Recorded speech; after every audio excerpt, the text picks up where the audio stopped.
it. I'm trying to tell you. All right, yep. Hurry, Perry. So there's a problem with Facebook or something. So we can't share. We're only in the Maya Edge group currently. And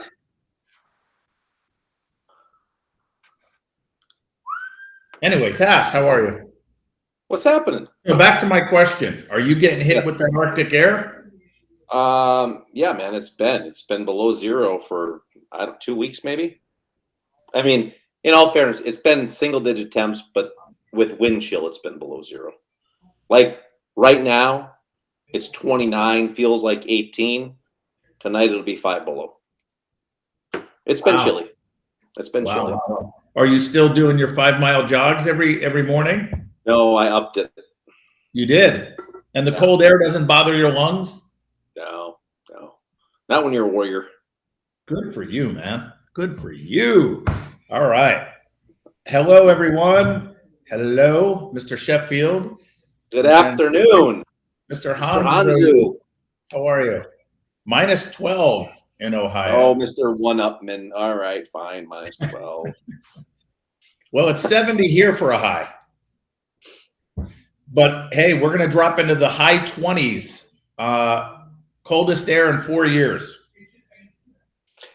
Metz, I have a question for you before we get started. Please. It's a leasing question. I'm in a relatively warm climate. I signed a lease in 2021, February, March. I'm responsible for my HVAC. I turned my heat on because it's kind of a little bit chilly, but not bad. And everything's fine. And then we get through the season. Now we're this year, and now it's colder than norm temps. And I'm like, my heat's not working. So I call the HVAC company. Now, keep in mind, I signed my lease 2021. I call the HVAC company. They come and check out my HVAC, and they go on the roof and they look, and the gas line has been locked because it's too dangerous to operate it. So I call the gas electric company. They tell me that the gas line was locked in 2017. It cost me $1,400 to get my HVAC fixed. Do I go back to my landlord to pay that? Or is it on me? You definitely go back to your landlord and negotiate that out. 100%. Because it's not going to hurt you if you lose. Correct. Right. So the lesson is they put in their pre-existing. So I'm happen to be looking at cars right now for my son because his car got totaled. But if you're going to go get a car, same thing I would tell you in a leasing place, check the heat, check the air, check everything, have you do your due diligence and make sure, but that is a pre-existing condition. And when you do a lease, anybody, listen, tenants usually are responsible for their HVAC. Tenants responsible with a maintenance contract, the whole nine, whatever. However, negotiating your lease that your landlord will warranty it, try for 24 months, but at minimum warranty for 12 months. So you can get through a whole season where you get through using the air and using the heat, making sure everything's working. All right. Let's talk about the show. We have a guest coming in. We have a special guest. Miss Denisse Ramos is coming in. And the title of this show was How One School Owner in Oklahoma, and I would have been more specific. I just can't pronounce where she's from exactly. Kept her success a secret. And so, Tass, well, let's bring Miss Ramos in. Let's bring Miss Ramos in. She's all ready. Drum roll. Here she is. Miss Ramos, wait, we're live. Hello, how are you? Great, ma'am. How are you? Good. So first, thank you. The funniest lady in the martial arts, Mr. Blackman says. Did you know that you have that title?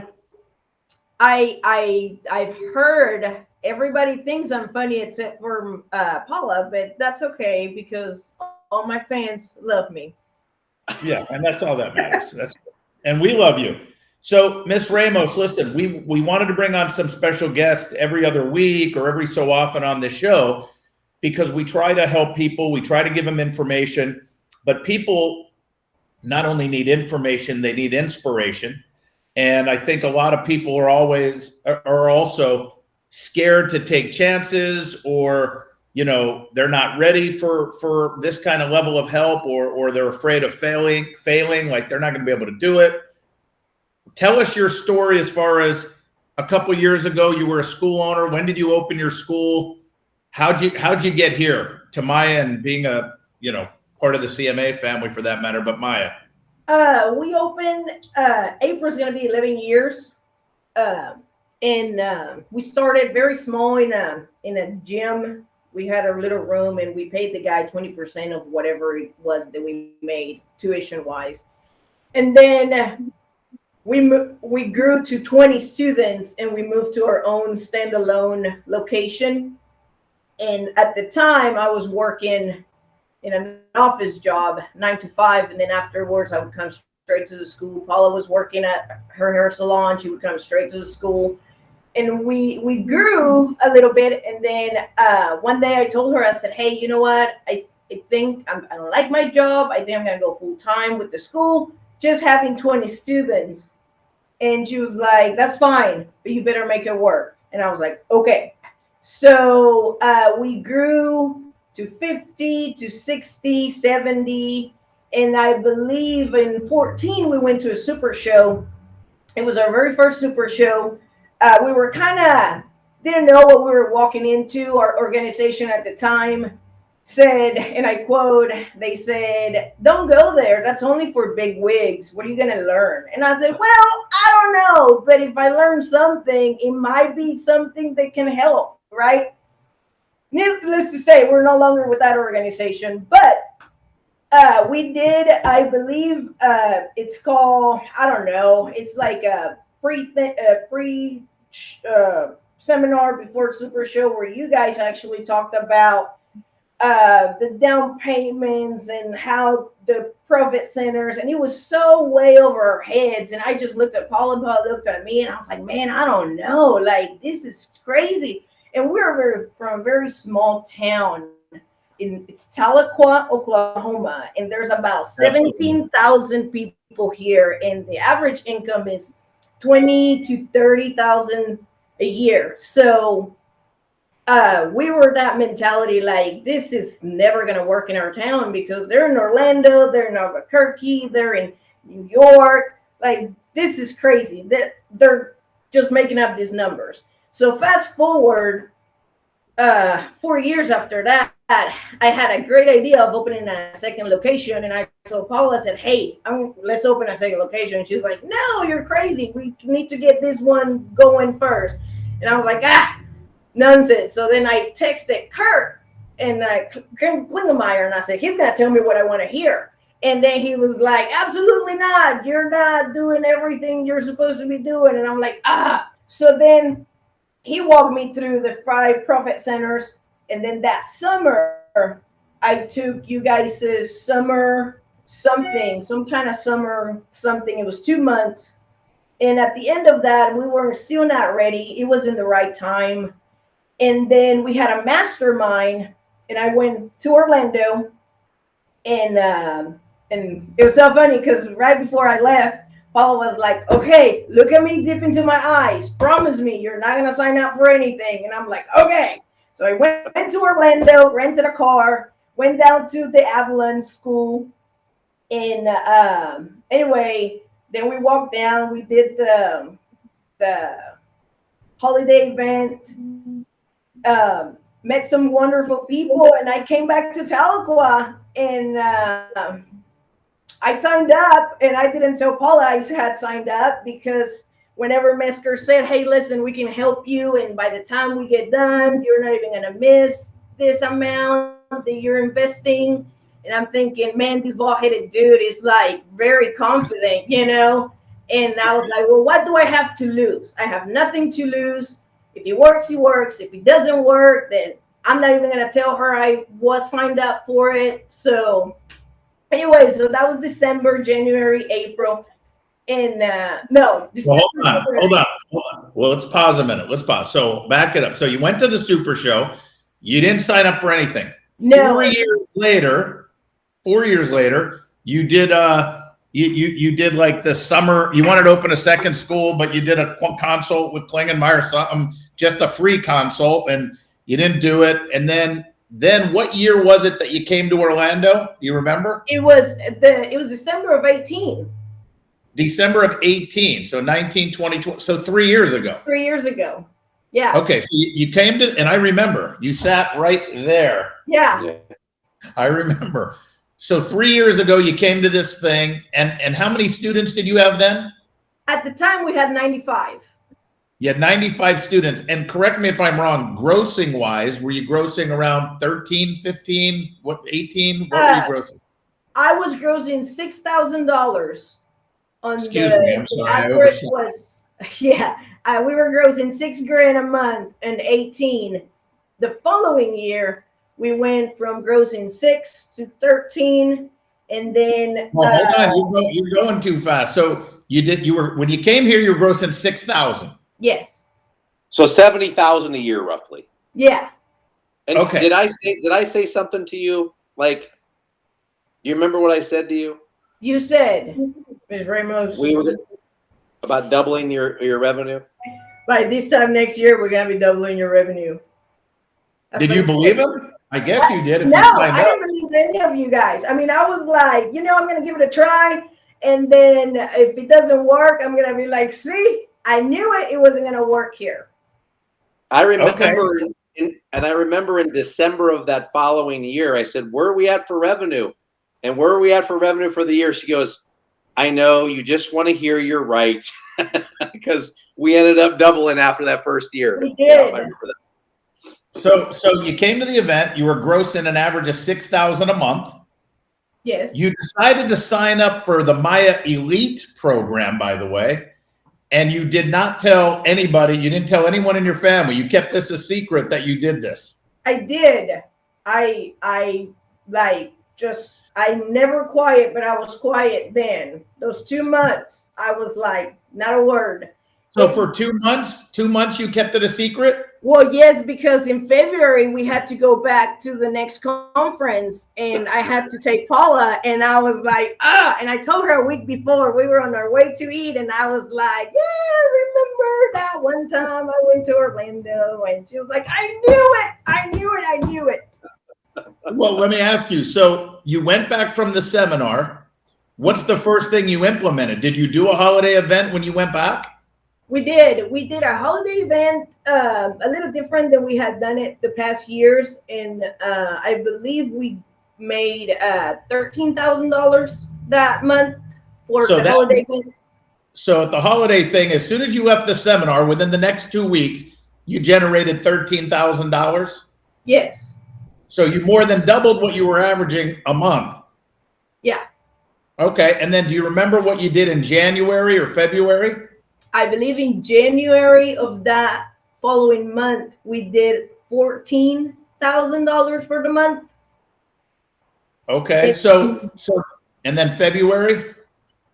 I want to say we stayed in the high teens, mid to high teens following that after me going to Orlando. So my point is it was now safe to tell your family that you signed up for this program because no, it was not safe. It was never safe. I gotcha. It was never safe. All right. Do they know now? Well, yes. Well, the reason why it was never safe, I was waiting for the wheel to fall off, because then I was like, I don't have to continue, right? But he has not fallen off. Okay, good. So I'm just curious. Do you remember you signed up December of 18? You were grossing, like Tass said, maybe about 72,000 a year gross. What did you do in 2018 or 2019? We did, I believe we doubled that. So we did around 130. Okay, around 130. Mm-hmm. Okay. What did you do? Well, 2020 was the COVID year, right? 2020 was the COVID year. On 2020, we did 170. So you grew even then, We 170. grew even then. What'd you do last year? Last year we did 348. All right. 348,000. So this is, if you're not getting inspired school owners, you have Miss Ramos, who lies and keeps secrets from her family. She was running a school grossing $6,000 a month, comes to Orlando to a seminar. By the way, she came 4 years earlier, did not believe the bald guy or the very hairy guy. Neither one of us. She didn't believe any of us. Waited 4 years, was doing $6,000 a month, and in 2019 you did 130,000 roughly. 140, 130? Yes. Okay. And then here we are. And then in 2020, during COVID, you did 170. Mhm. And now out of COVID, $340,000, which is an average of what, 29,000 a month? Yeah, something like that. Yeah, And by the way, 348 in a small town where you said your average income is like $30,000 average Mhm. annual income there, Yes. with 17,000 people in your town. Yes. So she must have 500 students paying $80 a month. I mean,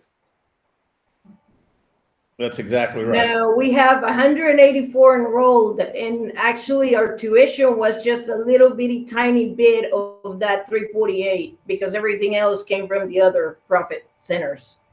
So Exactly correct. And how's your January looking? it's looking pretty good. We started a little slow, but we had a really good fourth quarter. So I believe we were still on that high, and then we were like, so we got to get it. I mean, the guys last quarter, they pulled $110,000 for the quarter. So we had a really fantastic quarter. And then January, everybody comes back from break, but we're going up. So Miss Ramos, what can you tell any school owners watching this that were in your boat that just are afraid or feel like this bald guy or this guy, or they're just always trying to sell us something? In all seriousness, what do you think what advice can you give to school owners to let them know that we're seriously genuine about making sure we do everything we possibly can to get our industry more professional and to get our people in our industry more successful? What advice can you give them?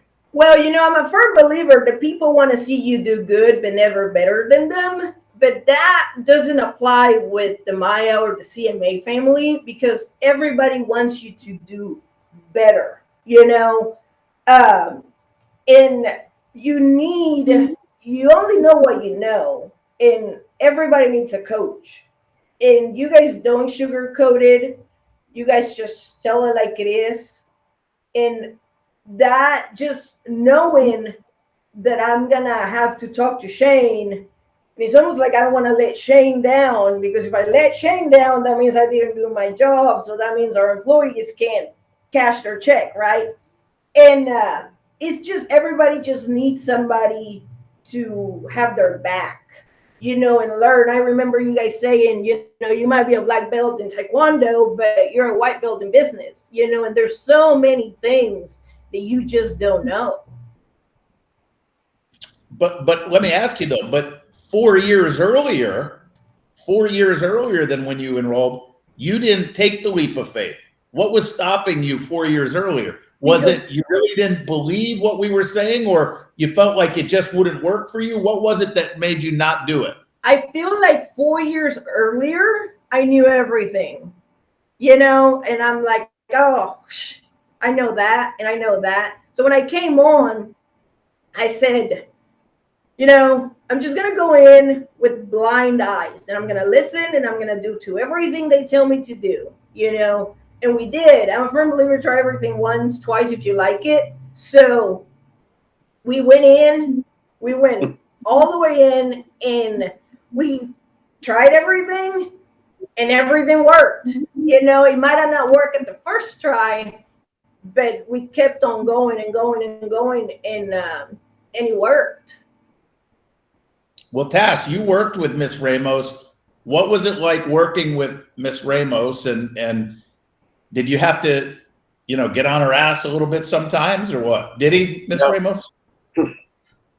There were times, yeah. I mean, and it's funny because I don't know if there was ever a call that we had where it was all serious, right? I mean, we had a lot of fun in the calls. I mean, she always makes me laugh, and she's got some quotes that I won't say on how busy I was going to keep her, but you know, just things that always made me laugh. But then she would get off the phone and she would go execute, and she communicated. And this is the thing. This is where I think this is where I get excited, right? Like for me, as a consultant and a whatever coach, just basically someone that has already walked the path before you and implemented the systems. It's all I really am, and I'm just sharing it, right? And I'm sharing my journey, my experience, and hey, if you do these things that have been proven over time, it's going to help your school. It's always fun to work with people that execute and take action. And that's exactly what Miss Ramos did. I mean, there's times that she didn't want to necessarily do things. There's times that she didn't believe some things were going to work. And then she would come back and it was like, I know you just want to hear it again. You were right. And it's not that I want to be right. I want to be right for you. And I want to make sure that you're successful. And so it's been an absolute journey. She keeps setting goals. She keeps hitting goals. And by the way, Miss Ramos, 3 years ago, were you on the floor teaching most of the classes? I was. Paula and I were teaching most of the class. What is it? And what did your staff look like at that time just 3 years ago? 3 years ago, I was holding a pad, answering the phone. Paula was trying to get everything ready. She would come from a 12-hour shift from her salon to the school. We would work till 8:30. I was doing all the cleaning. We were doing everything. That was 3 years ago. I mean, and today, I mean, we are not needed, you know, because we are developing a staff, you know, so we, like today, we're taking the day off. We're going out to see some kind of show, and, you know, and if she doesn't want to come in, she doesn't have to. There's not a need. We have freedom from our school. We're not attached to it anymore. So what does your staff look like today?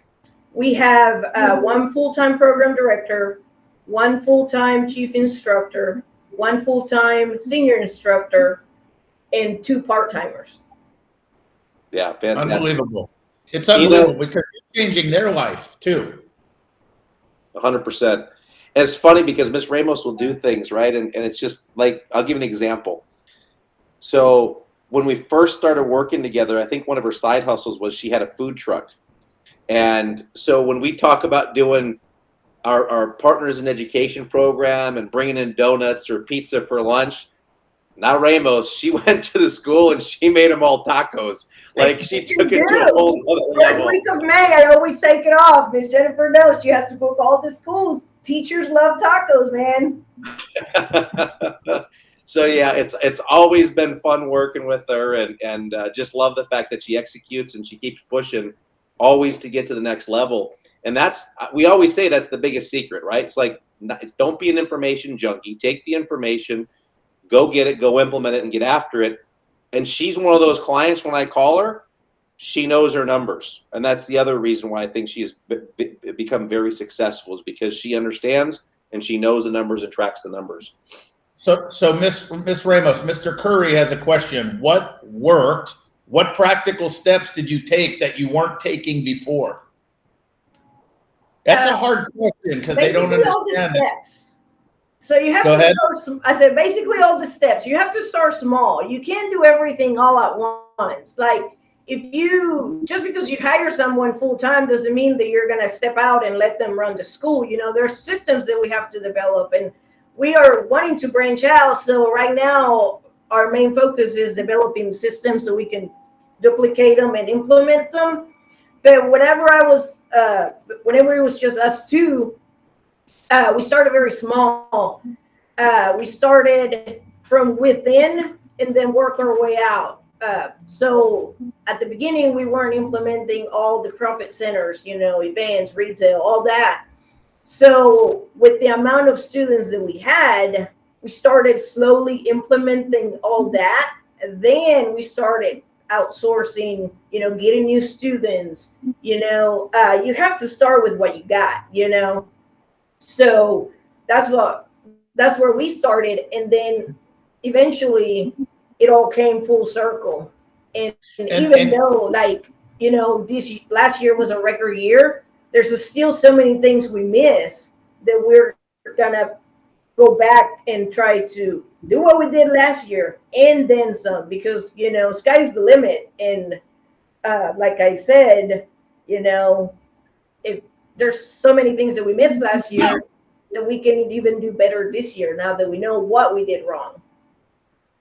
So I think too, Mr. Curry, it's not about things that you weren't doing before. It's just about doing them differently. And I always say that it's not what you do, it's how you do it. And it's all about presentation and understanding the systems behind it. And that's where people miss it. I mean, at the end of the day, she enrolls new students, you enroll new students. You charge students, she charges students. But it's not how much you charge, it's how you charge them, right? Not about what rate. I mean, she's in a very small, lower economic area, but it doesn't matter. And this is what we keep telling you. After 20 years of consulting, we've consulted people in the most wealthiest of areas to the poorest of areas. And I'm going to be honest with you. There was a time where I think maybe we had systems that just really worked well in dense populated areas with a higher income. And I wasn't sure how they would work everywhere else. Today, I'm very sure. I just know we only adopted systems that can be duplicated everywhere. And you're seeing it firsthand. And, for 5 years or whatever, we've been coming on this show, but I think it's good to hear it, from the people who have been there where a lot of people are. So, go ahead, Tess. The other thing too, Metz, is this for Mr. Curry is, it just depends. Everybody, there is a one size fits all. I mean, we do the same systems regardless of whether you're a taekwondo school, a karate school, a jiu-jitsu school. The business systems will overlay on top of what you're doing. However, depending on who you are and where you're at with your business determines, which is why one-on-one coaching is so powerful, because we can find what is the number one thing that we need to work on with your school, and we can dial that up very, very quickly, as opposed to here's everything that you should. I'm small on the screen. Here's everything that you should have in play, and then you're trying to go back and put all those things in play, and eventually you'll get there. But there are blatantly obvious things that stick out to us when we look at schools, and we need to address that first. Let's get that hole plugged. That's the biggest hole in the boat. Let's plug that first. Now let's move on and move forward. And I think that is the power of of one-on-one coaching with the individual, as opposed to just doing it like, hey, just go do all these things and your school's going to be fixed. We got to find out, where are you at, where do you want to go, and what is the fastest pathway for us to get there. And that's really how we break things down. Some people need help with retention. Some people need help with enrollment. Some people need help with pricing structure. Some people need help with their upgrade programs or whatever it may be, right? So it just depends on where you're at, because there's things that we all do well, but there are those things also that we need help with in our business, and that's where we dial in and focus on. And Miss Ramos has just done a great job of being able to, we of course try and break things down and make it easy and make it palatable, right? And in some easy steps. But at first, sometimes it does take it feels like you're taking a sip out of a fire hose. There's a lot of information coming at you. But she did a great job of managing those things and taking the time and executing, implementing. And as a result, she was executing 2 or 3 or 4 different things at a time. And this is why you saw that growth really start to rise fast with her, which is awesome. Absolutely. And like you guys, if I get on a call with Shane and he tells me to do something, 2 weeks later when he calls me back, if I didn't implement that, I not only just wasted his time, I wasted my time, and then we start over from zero. So you have to have an open mind. You can't be like, because at the end of the day, they have their own business, but it's up to you to want to grow your business, because that's for your future and the future of your family. So perfect example was, I believe it was maybe December of 19. Shane, you were after me to get those appointments for the holiday event. And he's like, Miss Ramos, you have to get all these appointments, and I'm like, oh, okay, fine. And he said, great. Now with these appointments, you should average around $20,000 per day. And I'm like, okay, whatever, Shane, you're crazy, whatever, right? Well, the they came, and I believe we averaged about $23,000 that day in 4 hours. And I'm like, I hate it when he's right, and I'm gonna have to look at him on Monday and tell him he was right. So if I didn't execute what he told me, we wouldn't have been successful. No, hold, because Miss Ramos, you talk about this just in a sentence as if like, and I did $23,000 in 4 hours and he was right. Look, I hope people just heard what you said. You were grossing $6,000 a month. And are you saying in December, last month, in 4 hours in the one holiday event, you did $23,000 in cash? No, that was December of 19. Oh, excuse me. Last month, it was stupid. Miss Jennifer had a hold my drink moment, and he's like, she was like, you did that? Watch me. So our program director did $51,000 for our holiday event in 4 hours. So you did $51,000 in 4 hours cash? Yes. Now here's what everyone's thinking. Well, they're either thinking you're lying, or they're thinking, okay, you cashed everybody out and your billing is down. How much did you lose in billing? Because you did $51,000 in December. I believe we lost a couple of $100 because some of the people that were on billing decided to jump on the other program, but with the people that we enrolled, that made up for it. So it was So your billing is basically the same as Yes. it was in December. Billing didn't go down, but you generated $51,000 in cash that you put into the bank in Yes. 4 hours. Yes. I mean, it's just so funny. Let me ask you, when you signed up in Orlando, were you scared? I was Were very you scared of us or were you scared of Paula?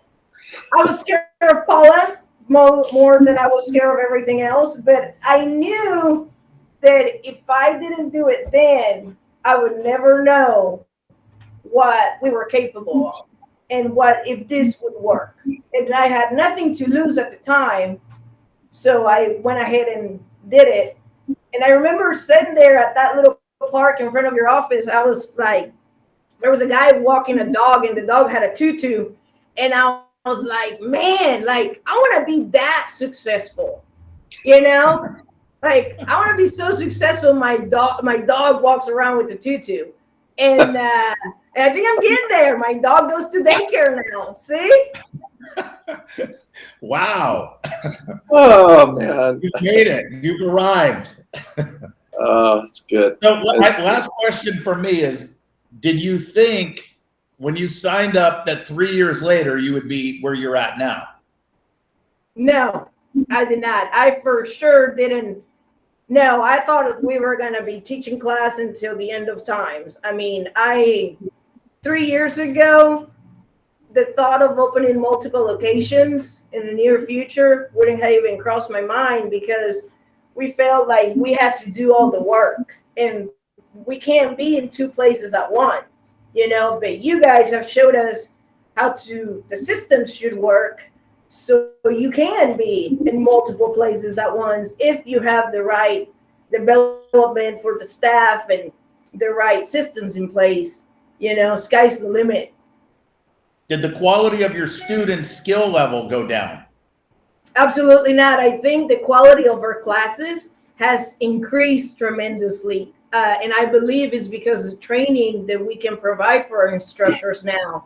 We can last seminar in October, we were able to take all our instructors. The school provided plane ticket, food, hotel, everything they needed for them to go train. And it has, even the parents come to me and they're like, wow, we have parents that have been with us for 7-8 years. And they're like, I remember when you were teaching all the classes, when you guys were over there on the floor, to now the program has like completely done a 180, and we believe in quality and quantity, and the classes hold a certain level that they have to stay at, and the instructors do a very good job at keeping it that way. And there's a question here from Mr. Olson.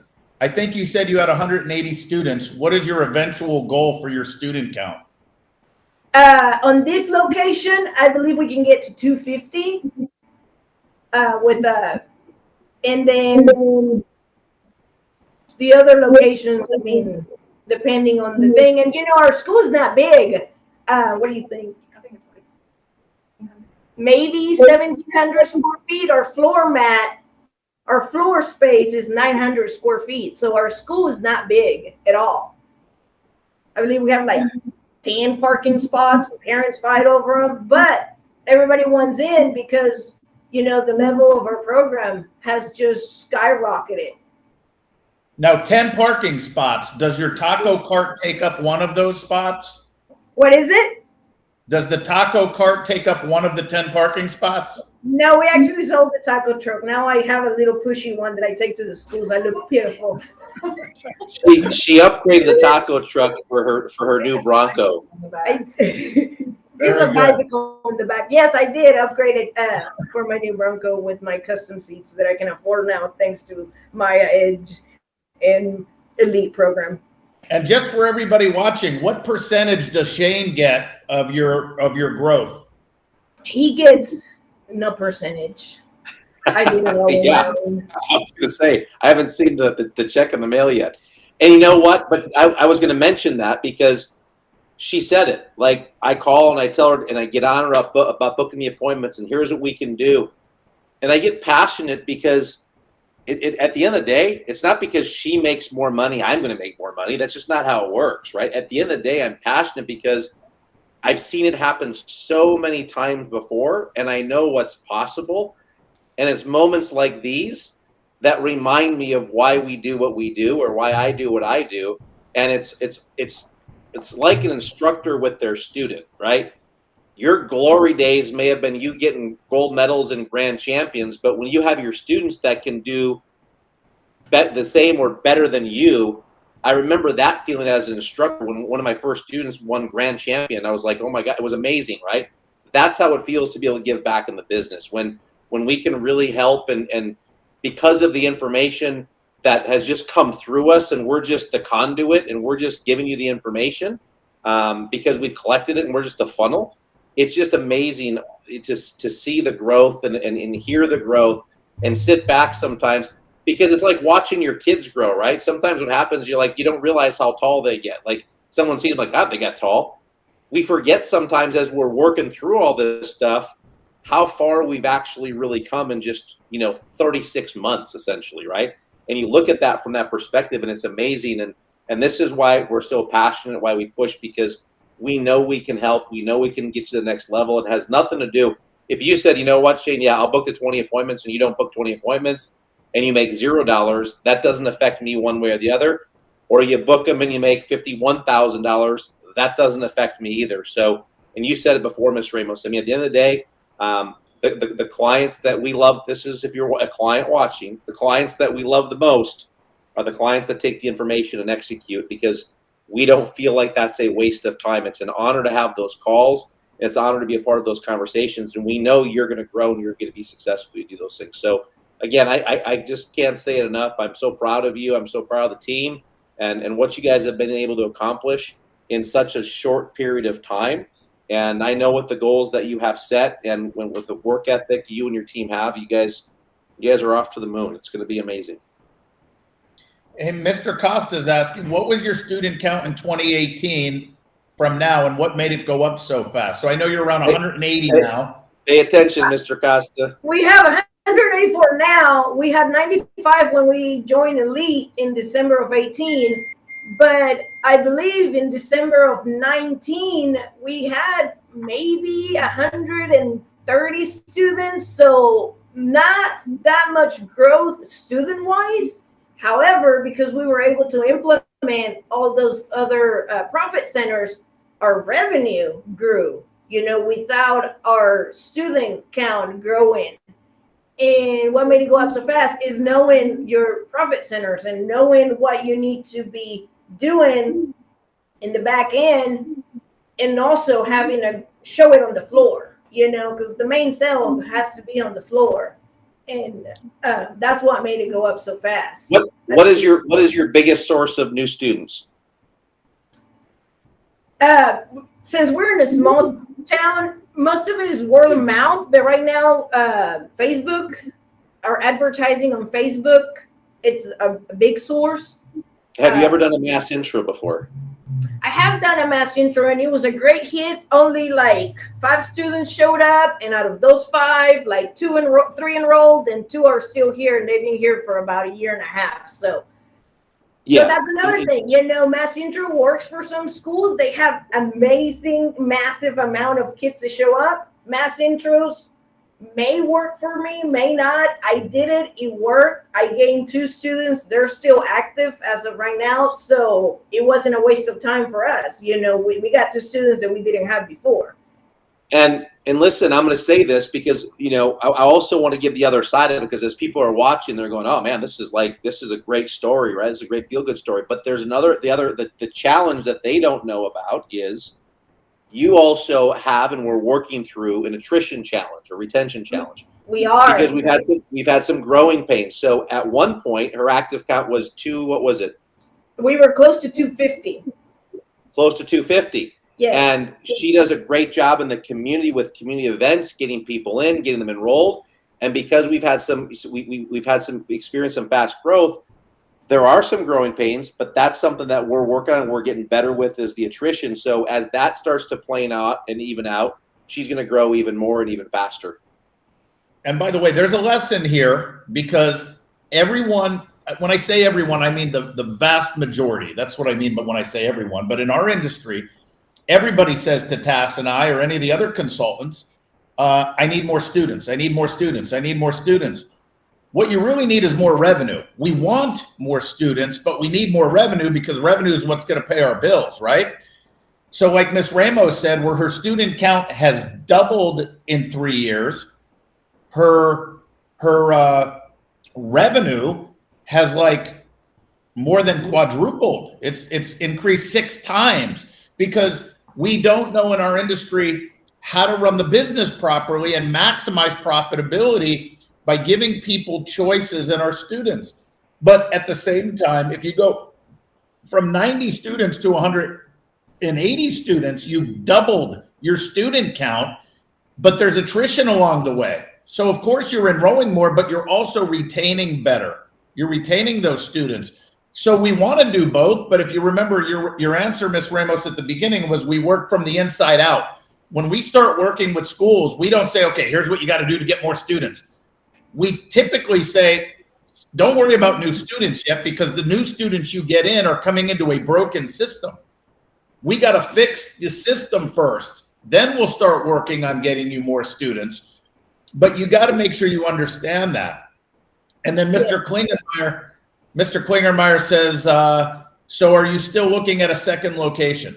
Oh, yeah. You guys just wait. We have a plan. We're going to take over the whole martial arts industry. We have a plan. 4 locations in the next 5 years with a $1.5 million revenue. You just watch me. But stay out of Florida.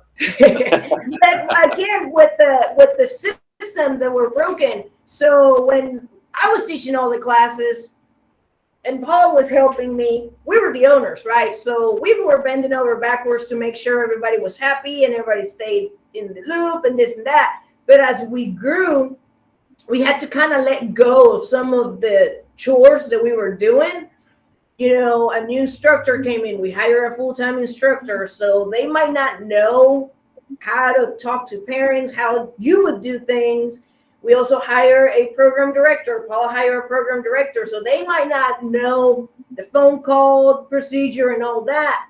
So we had growing pains because we had cracks and people were sliding through. But if we were like, oh, okay, never mind, y'all are fired, let me just go back and do it again, then you would never grow, So you have to train your people, to where they're doing the stuff that you did once, the way you did it and the way you want to do, and you want it done. And that goes back to those systems. If everybody knows everything, how it's supposed to be performed, then eventually the more you train, it comes natural for them and the company grows. Because at the end of the day, it's not just about me, it's about the company and what the company can provide for our employees. So everybody's has the best interest of the company in mind, and I believe that's one of the things that have made us grow so fast too. Right. Yep.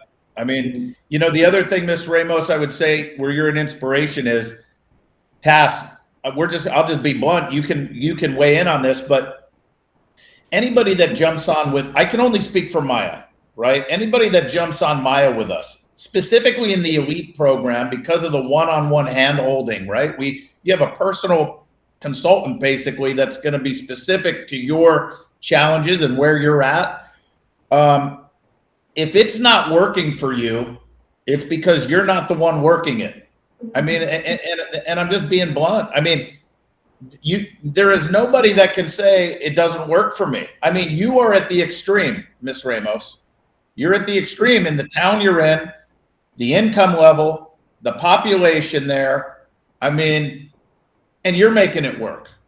Yeah. You know, can I ask this question? I'm just curious because you're averaging close to 30 grand a month. How much is your rent? I can't tell you that. It's my rent is $900 a month. Guys, I want And you to I'm hear not that. moving. The rent in this town is $900 a month. So when you're doing $30,000 a month, you're doing a little bit better than break even. Just a little bit. I mean, you know. You're just now, by the way, I have a lease and I'm signing that lease, and my rent all in is going to be $11,000 a month. Well, don't move to Tahlequah. We don't want you here. I never move anywhere I can't pronounce. This is true. So yeah, no, our it's pretty low here, but you know. You're going to be mayor soon. Are you going to be mayor of the town soon, or? I don't know. They might dig up some dirt on me, so let's not do that. All right, we'll slow it But down. no, yeah. So yeah, our town is very small. Everybody loves me. And Hey, by the way, Can-Am kid, hopefully your landlord isn't watching. no, he doesn't Right. even have a. He still has a flip thumb, so it's fine. Good, very, very good. Well, hey, Cass, anything else before we sign off? Yeah, I mean, just to echo what you said earlier. I mean, you know, there's so many, you know, people that we work with that really do get great results, and the results happen as a result of you putting in the work. And I said earlier, I mean, one of the biggest compliments as a consultant that I can have is take the information, go execute, and make it work, because you'll change your own life when you do that. And because there are times that I've had in the past where I've got on the phone with Metzger late at night, and I'm frustrated because I have a client that's just not listening. And, you know, we carry those things with us as much as we shouldn't. But the reason I'm frustrated, not because it affects my paycheck one way or the other, it's because I know what we can do for those clients. And so this is part of why we want to bring people on and have them share the stories, because, you know, I had a story to share years ago, right? But now as a consultant, right, my story may not hold as much weight anymore. And there's so many more lives that we've affected and influenced, and giving people options, and options on your Bronco to even get a Bronco, and then options for the custom seats and to do your vacations. And life is always better with options. And we want to provide that for you. And we can do it. We can do that if you are willing to roll up your sleeves, get busy, and have an empty cup and take action. There's not anyone that can't do it. You're going to see people that are going to come on. Miss Ramos in a small town. We had Chacona a couple of weeks ago. I mean, we're going to keep doing this because we just want you to see someone's story is going to resonate with who you are and where you're at, which is why it's such an inspiration for us to do this. Because literally, Mr. Hanzu, I don't know, and Mr. Hanzo, I'm going to call you out on this because I don't know if he put it in here, if he just sent me a text during the show, but he just said, it's so inspiring to see someone where I'm at right now that they were there once before as well. And that's exactly what we're trying to show. Like, now he realizes like this is possible for him. He just got started with a one-on-one coaching, and there's great things in store for him. He's another one who's taking action right now. So Some of these stories are going to resonate. If it resonates with you, don't wait 4 years to take action, right?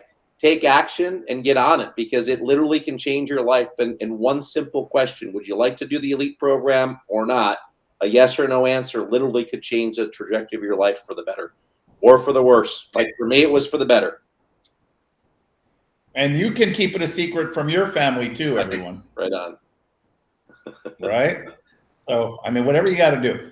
Look, that's it. I mean, Miss Ramos, you inspire me. You know, I mean, it's just so great that to hear the story. And I think the inspiration is, if there is anyone on here that contacts us, right, and wants more information on Maya, I think the inspiration is, you know, if I listened to this story and I heard everything you said again about your town and everything else, I would be like, well, if she could do it, I could do it. I mean, that's what I would be saying, right? And it would make me more confident and to try it, because you've said it 3 times during this show. All right, I have nothing to lose. You know what I mean? I'm gonna do it. You know, that little decision. You were already in business 10 years, 11 years before you. So we've been in business 11 years. So what was that? Maybe 8 years. All right, you've been in business. Okay, 8 years of running your school, and all of a sudden you're like, all right, I'm going to do this, and it changed your life. You know, the direction of your life and your careers.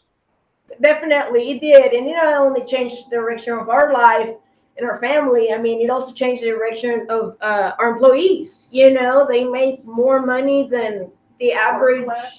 Work less. I mean, our people work 2 to 8, 4 days a week. Sometimes we have to put in a full week, but it definitely, definitely changed where I would be now. If we were to sign up 8 years ago or 4 years ago, who knows where would we be? But everything happens for a reason, and we might have not been ready then. Our mind would have been open, but we can't wait to see where we are in the next 3 years, you know, and see how many opportunities come our way. So we can't wait either. It's going to be amazing. Yes, for sure. For sure. And if I could say, the only negative to being in the Maya program, the only negative to this is you have to tell Shane he's right a lot. I know, you know, but it's okay. Sometimes you just got to do what you got to do until you can do what you want to do. But I need help with the confidence, so that always helps me too. Right, and I have too much confidence, so you know it's a perfect match. But definitely, you know, small school owners. It doesn't matter how small you are, how small your town is. If you're willing to put in the work, you're gonna be successful. But you have to have an open mind and be willing to do it, and don't just try it once, you know, just keep going. Don't get disappointed if it doesn't work out the first time. Last question, I promise, but this is interesting. So you got in the program, you learned how to do all this. Why are you still in it? Like, why do you feel like you still need more? Because it doesn't matter how many times you hear it, you always find something that you can change to make it better.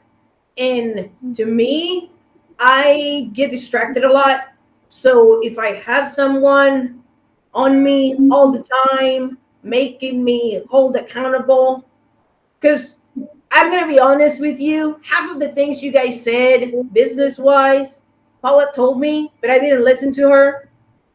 But then when somebody else says it, it's like, you know, so I've heard so many times from her, she's like, I've said that. And I'm like, yeah, but you know, it's different. But it was how she said it. Yeah, right on. How you say it, right? But it's just, you guys just keep going. You know, when the shutdown and COVID happened, I swear, I was thinking about it the other day. You know, we had a meeting almost every week, you know, coaching us through the whole thing, whether it was the PPP or like, hey, telling us it's going to be okay, don't freak out. You guys might have been freaking out on your end, but you had your people like, oh, we got to be there for them, you know, and you guys never let us by ourselves, walked us every single step through this pandemic that we are still in, but we never felt alone. And I think as business owners, a lot of the small schools were a little scared, but we made it through. Yes, you did. Not only did you make it through, you had a record year. We did. Yeah. So Yeah. nice job. Unbelievable. Unbelievable. Well, awesome. Miss Ramos, thank you so much for taking the time, and thank you for the entertainment that this show normally doesn't have. So thanks for bringing the entertainment, good entertainment, instead of the dumb jokes that Metz and I always talk about. So we appreciate you. We are so happy for you and all of your success and continued success, and looking forward to seeing you next month in Orlando. We'll be there. And you're staying for the party, right? We are staying for the party, and I'll be tan because we are actually going to Bora Bora the week before that. Because I'm fancy like that. Well, you're welcome. Thank you, Metzger. Thank you for sending me over there. I'll think of And you while I'm please. sitting over on my the water bungalow thing. And make sure your dog is in a daycare too while you're gone. Yes, his reservation is already made. Okay, very good. Good Miss stuff. Ramos, you're awesome. Thank you for everything. Thanks for being on, and everybody else. We look forward to seeing you next week. We'll always bring something. Don't know what it is, but we'll bring you something every week. Right on. All right. Appreciate you guys. Thanks again, Miss Thank Ramos. you. Thanks, All right. Miss Ramos. Go have